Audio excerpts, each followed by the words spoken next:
আজকে ষষ্ঠ রমাদানে আমরা ইউরোপে ইসলাম ইতিহাসের ষষ্ঠ পর্বে জানবো আলবেনিয়া সম্পর্কে। আলবেনিয়া হচ্ছে উত্তর পূর্ব ইউরোপের বালাকান উপদ্বীপের পশ্চিম উপকূলের একটি পাহাড়ি দেশ। এদেশটির উত্তরে আছে মন্টিনিগ্রো, উত্তর পূর্বে কসোভো এবং পূর্ব উত্তরে নর্থ মাসেডোনিয়া এবং দক্ষিণে হচ্ছে গ্রিস। আর এদেশটির পশ্চিমে হচ্ছে আদ্রিয়াটিক সি এবং আইওনিয়ান সি। ভৌগোলিকভাবে এই অঞ্চলটি ছিল উসমানীয় সাম্রাজ্যের ইউরোপের প্রবেশদ্বার। তাই 1500 শতকের দিকে উসমানীয় সাম্রাজ্য এই অঞ্চলটিকে দখল করে ইসলামী শাসন ব্যবস্থা প্রতিষ্ঠা করেন, যার ফলশ্রুতিতে ধীরে ধীরে এই অঞ্চলের মানুষরা ইসলামের আলোয় আলোকিত হয়ে ইসলাম ধর্ম গ্রহণ শুরু করেন। পরবর্তীতে ইসলাম এই দেশের রাষ্ট্রীয় কাঠামো এবং কি সামাজিকভাবে বেশ প্রভাব ফেলে।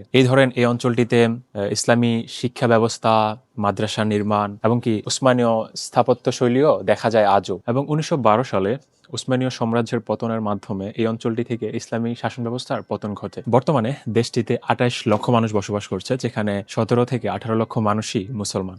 দেশটির রাষ্ট্রীয় ধর্ম হচ্ছে ইসলাম এবং দেশটিতে রয়েছে 1700 থেকে 1800-র মতো মসজিদ। এদেশের মুসলমানরা মূলত এখানকার স্থানীয় বাসিন্দা। এই আলবেনিয়া আমাদেরকে শিক্ষা দেয় যে ইউরোপে ইসলাম একটি প্রতিষ্ঠিত ইতিহাস।